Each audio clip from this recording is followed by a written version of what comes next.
Hello students, कैसे हैं आप सब। आईसीटी वर्चुअल क्लासरूम में आप सबका स्वागत है। मैं विकास। आज हम क्लास 10th का मैथ्स करेंगे। चैप्टर हमारा है सरफेस एरिया एंड वॉल्यूम्स। तो उसी चैप्टर को हम कंटिन्यू करने वाले हैं। तो सबसे पहला मेरा क्वेश्चन यही रहेगा कि कल आपको मैंने कुछ होमवर्क के लिए दिया था बच्चों, कौन कौन करके लाया है। कल आपको होमवर्क के लिए मिला था, एक क्वेश्चन था, उसका बस लास्ट पार्ट बचा था, आपको क्यूब रूट निकालना था और आंसर बताना था। तो जिसने वो किया है बच्चों, होमवर्क किया है, आप अपना आंसर चैट के माध्यम से भेज दें ताकि हमें पता लग जाए। और जिन्होंने नहीं किया है वो अभी जल्दी जल्दी बैठ के करें। और तब तक चलते हैं हम स्मार्ट बोर्ड पे और साथ में सॉल्व करते हैं। तो बच्चों, जैसा कि आप अपने सामने देख पा रहे हैं, यही था आपका होमवर्क के लिए क्वेश्चन। आपको इसका आंसर निकालना था कि आर क्यूब कितना आएगा। तो कैसे निकाल सकते हैं? देखिए, सबसे इजी मेथड है कि आप याद रख लें भाई। सबसे आसान तो यही है ना कि कम से कम 15 तक के क्यूब तो याद रखें, 15 तक के घन। किसी को याद नहीं रहते हैं तो दूसरा तरीका ये है कि आप क्या करें, इनके गुणनखंड कर लें। जो ये नंबर दिया है इसका गुणनखंड करेंगे, कितना आएगा? पहले 2 से इसको डिवाइड करेंगे, 2 8 16, 2 6 12 8 6 4। फिर 2 से करेंगे तो 4 3 2। फिर 2 से करेंगे तो 2 दूनी 4, 2 एकम 2, 2 6 12। फिर 2 से करेंगे तो 216 का आधा हो जाता है 108। और 108 को 2 से भाग करेंगे तो 54। और 54 को 2 से करेंगे तो 27। 27 को 3 से भाग करेंगे हम, 9 को भी 3 से और 3 को भी 3 से। ये आ जाता है इसकी जगह। तो आप लिख सकते हैं यहाँ पे R cube is equal to 2 into 2 into 2 into 2 into 2 into 2 into 3 into 3 into 3। ये ठीक है। अब आपको क्या करना है, आपको क्यूब रूट निकालना है। तो देखिए, एक चीज समझिए, 2 गुना 2 गुना 2, इसको हम 2 का क्यूब भी लिख सकते हैं। एक ही बात है ना, ध्यान से देखिए इसको। 2 गुना 2 गुना 2, इसको हम 2 का क्यूब लिख सकते हैं, 2 का घन लिख सकते हैं। इसी तरह हम यहाँ पे क्या करेंगे, देखिए ये 2 गुना 2 गुना 2, इसकी जगह मैं सिर्फ 2 लिख दूं। और ये भी 3 का पेयर है, इसकी जगह भी 2 लिख दूं। और इसकी जगह मैं लिख दूं 3, और इन सब का कर दूं मैं क्यूब। एक ही बात है। और ये हो गया आर क्यूब। फिर हम क्या कर सकते हैं, इसको कैंसिल आउट कर दीजिए। आर कितना आ जाएगा? 2 दूनी 4, 4 3 12। आर आ जाएगा 12 सेंटीमीटर। तो यही हमसे पूछा गया था कि इसका, देखिए बड़े गोले का क्या पूछा गया था, बड़े गोले की त्रिज्या कितनी होगी। तो बड़े गोले की त्रिज्या आर होगी, बड़ा आर, जो कि 12 सेंटीमीटर आया है। तो इस तरह से कर सकते हैं बच्चों, इसको आप नोट डाउन कर लो और नेक्स्ट क्वेश्चन हम करेंगे इसके बाद। चलिए नेक्स्ट क्वेश्चन करेंगे। इसको ध्यान से पहले पढ़ेंगे, फिर इसकी आकृति बनाएंगे, फिगर बनाएंगे, और फिर हम इसको सॉल्व करना स्टार्ट करेंगे। तो क्वेश्चन क्या कहता है, व्यास 7 मीटर वाला 20 मीटर गहरा एक कुआं खोदा जाता है और खोदने से निकली हुई मिट्टी को समान रूप से फैलाकर 22 इंटू 14 वाला एक चबूतरा बनाया गया है। इस चबूतरे की ऊंचाई ज्ञात कीजिए। क्वेश्चन पढ़ के आप क्या समझे कि देखिए यहाँ पे 2 चीज हैं। एक तो सबसे पहले कुआं खोदा गया, ठीक है। कुआं खोदेंगे तो कुछ मिट्टी निकलेगी। कितनी मिट्टी निकलेगी? जितना उस कुएं का आयतन होगा उतनी ही मिट्टी निकलेगी। अब उस मिट्टी से क्या बनाया गया है, एक चबूतरा बनाया गया है। कैसा चबूतरा बनाया गया है? घनाभ के आकार का चबूतरा यहाँ पे बनाया गया है, ठीक है।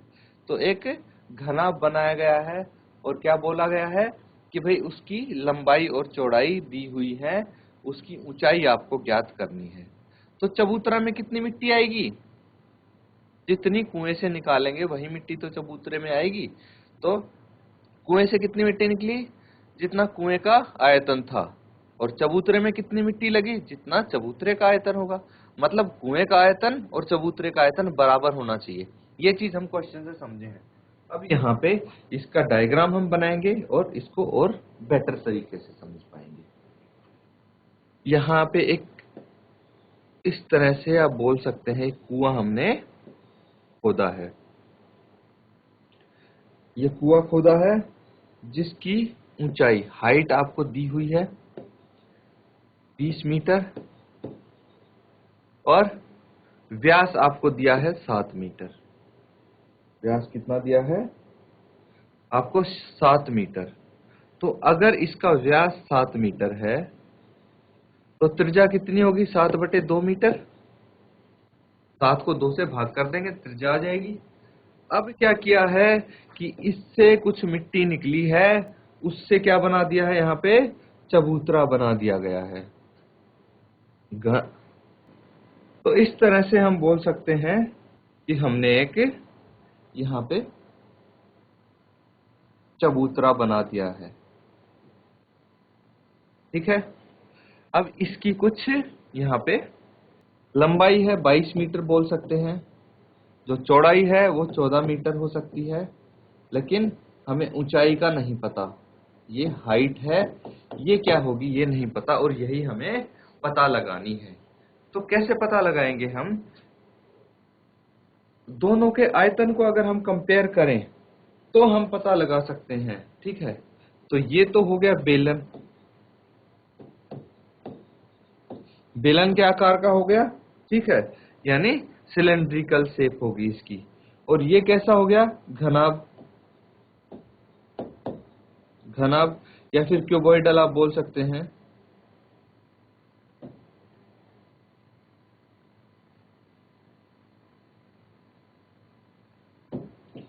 क्यूबॉइडल बोल सकते हैं इसको। इसको आगे अगर सॉल्व करेंगे तो सबसे पहले क्या क्या दिया है वो देख सकते हैं हम।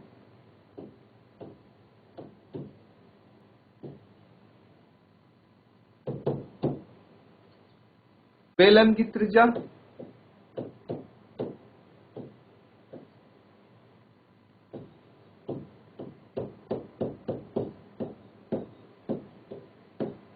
बेलन की त्रिज्या कितनी है?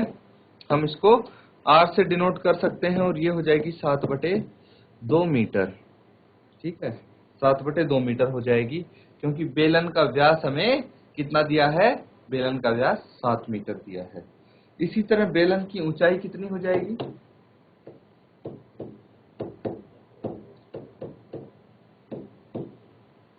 बेलन की ऊंचाई h1 आप बोल सकते हैं।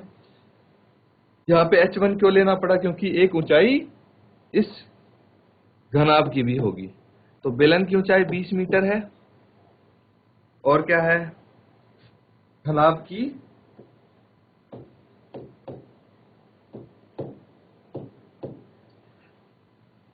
लंबाई, लेंथ ऑफ क्यूबॉइड, तो इसको L से आप डिनोट कर लीजिए। कितनी हो जाएगी ये यहाँ पे गिवन है 22 मीटर। फिर घनाभ की चौड़ाई भी आपको गिवन है, यानी ब्रेड्थ, इसकी ये कितनी हो जाएगी? 14 मीटर गिवन है। घनाभ की ऊंचाई, हाइट, इसको h2 आप डिनोट कर देंगे, ये हमें निकालनी है।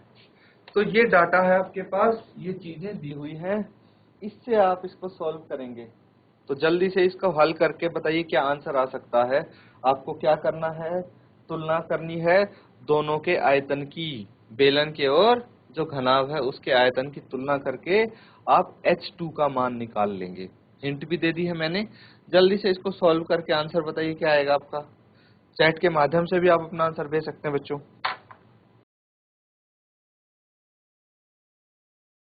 यहाँ पे आपको क्या करना है? कुआं बेलन के आकार का है, तो बेलन का आयतन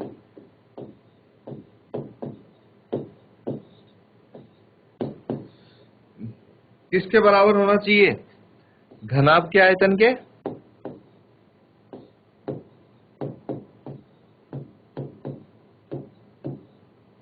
घनाभ का आयतन। वैल्यूज हम रख लेंगे। बेलन के आयतन का फॉर्मूला क्या होता है? पाई आर स्क्वायर एच। और घनाभ का आयतन क्या होता है? Length into breadth into height. अब देखिए दोनों h सेम नहीं है। जो बेलन वाला है उसको h1 से डिनोट किया था और इसको h2 से। यहाँ पे आप वैल्यूज रखेंगे, आंसर निकाल सकते हैं। वैल्यूज क्या क्या आएंगी देखिए। पाई को 22/7 लिख सकते हैं। आर कितना था? 7/2। इसका वर्ग इंटू एच कितना है यहाँ पे? 20 इज इक्वल टू एल है 22, बी है 14 और H2 तो निकालना है। तो देखिए H2 को छोड़ के सभी वैल्यूज गिवन है। अब तो H2 की वैल्यू आप निकाल सकते हैं। जल्दी से निकालिए। सिर्फ ये कैलकुलेशन है और कुछ नहीं बचा अब इसमें। देखिए कैलकुलेशन पार्ट काफी इजी हो जाता है आपके लिए अगर आप सही तरीके से उसको करते हैं तो।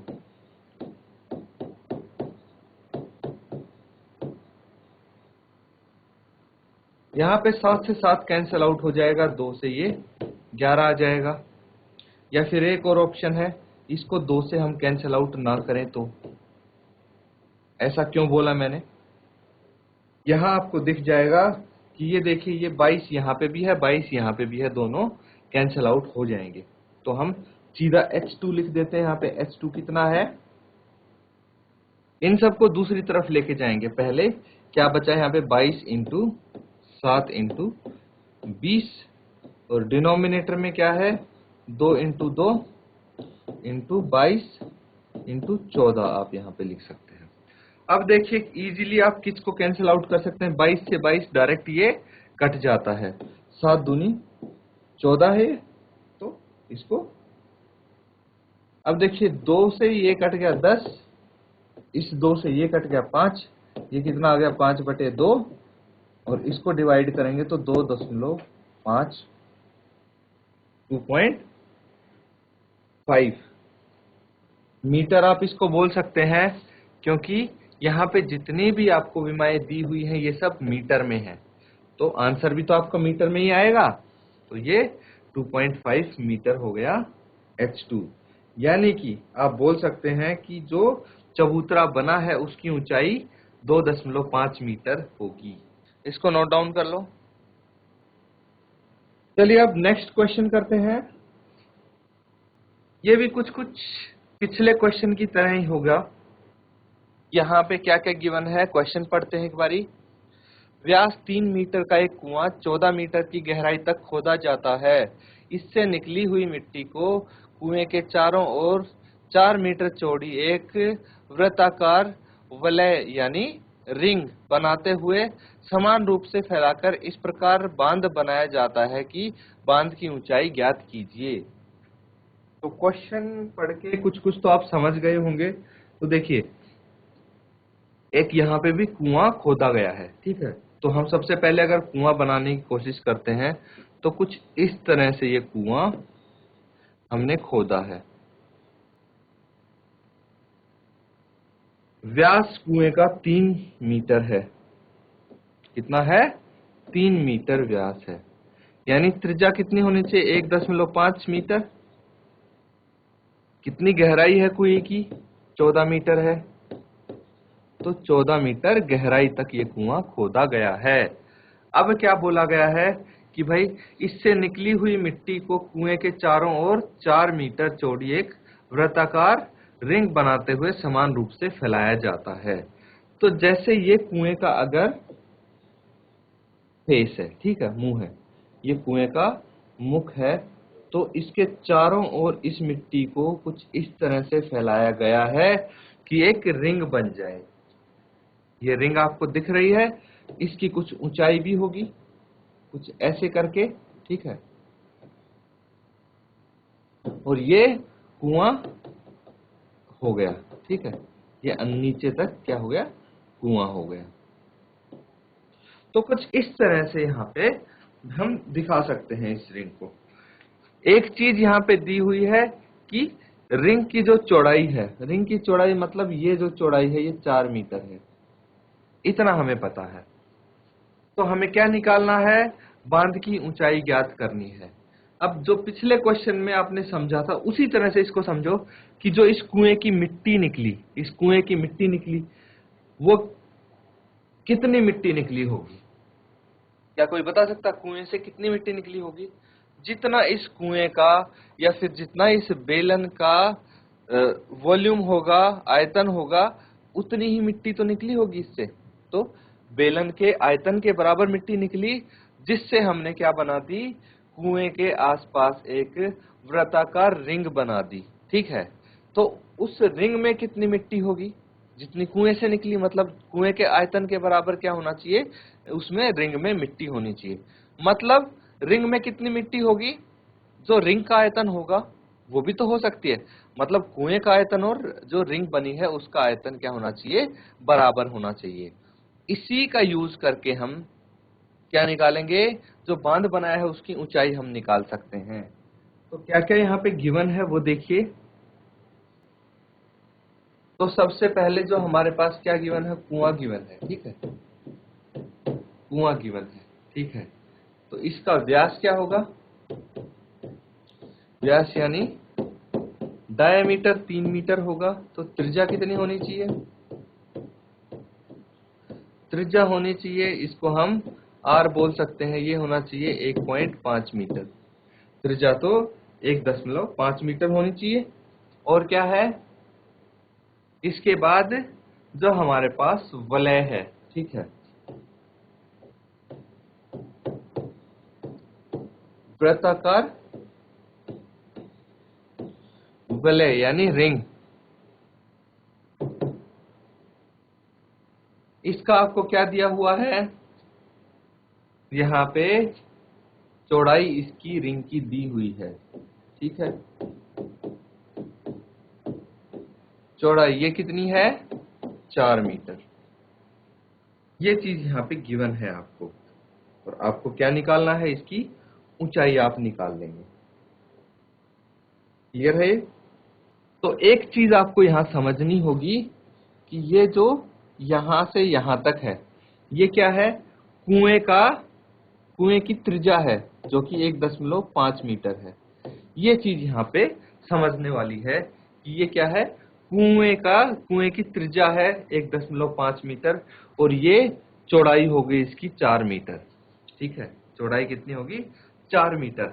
मतलब इसमें क्या है, आपके पास 2 सर्कल बन रहे हैं। अगर ऊपर से देखें तो 2 सर्कल बन रहे हैं। ठीक है, ऐसा क्वेश्चन आपने किया है पिछले चैप्टर में कि देखिए अगर इसका क्षेत्रफल आपको निकालना है, ये जो छायांकित भाग का क्षेत्रफल निकालना है, तो आप क्या करेंगे, जो बड़ा आर है ये क्या है, ये बड़ा आर हो गया।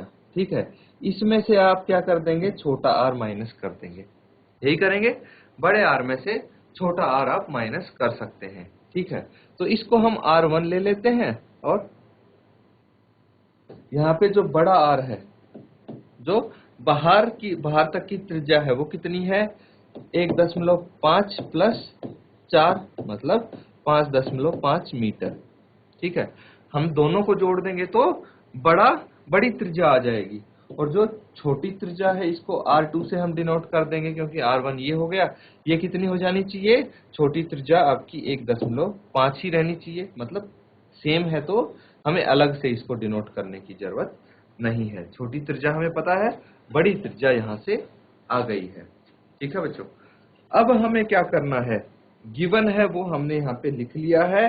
अब क्वेश्चन का मेन पार्ट बचता है, ऊंचाई पूछी गई है इसकी, यहाँ पे इसकी जो हाइट है, ऊंचाई है, वो हमें नहीं पता, वही तो निकालनी है। तो यही हम कैसे निकाल सकते हैं, दोनों के आयतन को कंपेयर करके। बेलन का आयतन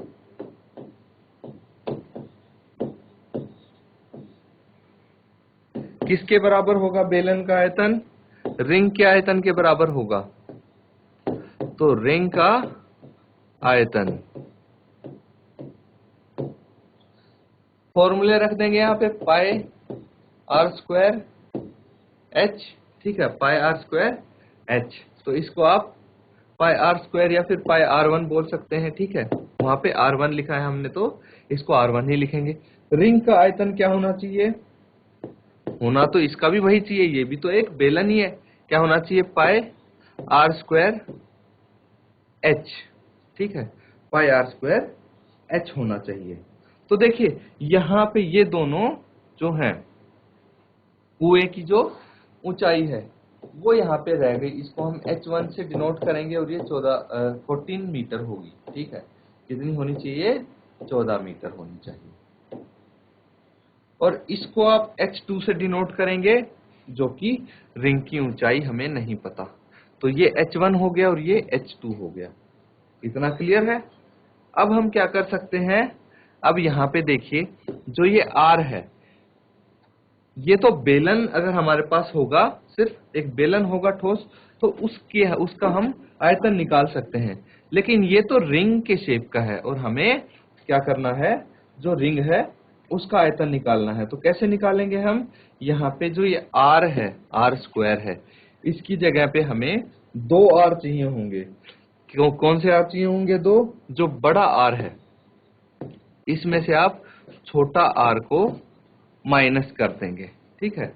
बड़े R में से छोटे R को माइनस कर देंगे तो क्या आ जाएगा? रिंग की चौड़ाई यहाँ पे आ जाती है, ठीक है। अब देखिए इसको क्या कर सकते हैं हम, आगे फर्दर अगर कैलकुलेशन करेंगे तो पाई से पाई कैंसिल आउट हो जाएगा। कितना बच गया यहाँ पे? R1 स्क्वायर, R1 कितना है? 1.5 इंटू 1.5 इंटू H1 यहाँ पे आपको 14 दिया हुआ था, और R जो बड़ा R है वो कितना है? 5.5, 5.5 का वर्ग माइनस 1.5 का वर्ग इंटू H2। इसकी तो वैल्यू हमें निकालनी है, तो इसको ऐसे ही रहने देंगे। अब हमें आगे कैलकुलेशन करनी है, तो 1.5 into 1.5 into 1.4 is equal to 5.5 का वर्ग कैसे करेंगे? मैंने आपको बताया था कि अगर एंड में 5 हो तो आप क्या करेंगे, पहले तो इसका वर्ग कर देंगे, 25 आ जाएगा, और इसमें 1 जोड़ के इन दोनों को मल्टीप्लाई कर देंगे तो ये 30 आ जाएगा, और यहाँ पे डेसिमल मतलब 30.25। ये शॉर्टकट हम सीख चुके हैं। 15 का वर्ग होता है 225, तो 2.25 इंटू H2 आ गया। फर्दर इसको सॉल्व करेंगे तो 1.5 इंटू 1.5, इसको आप सीधा वर्ग करके लिख सकते हैं, तो 2.25 आ गया। अभी किया था हमने इंटू 14 आ गया, ये 14 होगा, इज इक्वल टू 30.25 माइनस 2.25, ये आ गया 28 इंटू H2, ठीक है। अब H2 की वैल्यू निकालनी है, तो 2.25 इंटू 14 बटे 28, और इसको आप यहाँ पे कैंसल आउट कर देंगे तो ये 2 आ जाएगा, मतलब 2.25 बटे 2, और इसको फर्दर आप अगर डिवाइड करते हैं तो कितना आ जाना चाहिए? ये आ जाना चाहिए H2 बराबर है 1.125 मीटर। ये आपका आंसर आ जाएगा। तो इसको आप नोट डाउन कर लो। तो बच्चों अभी जो हमने क्वेश्चंस किए हैं, उम्मीद है आपको वो क्वेश्चंस अच्छे से समझ में आए होंगे, उनको आप अच्छे से नोट डाउन कर रहे होंगे। इनको एक बार रिवाइज जरूर किया कीजिए घर जाके। इसी के साथ आज का सेशन एंड करते हैं। Thank you and have a nice day.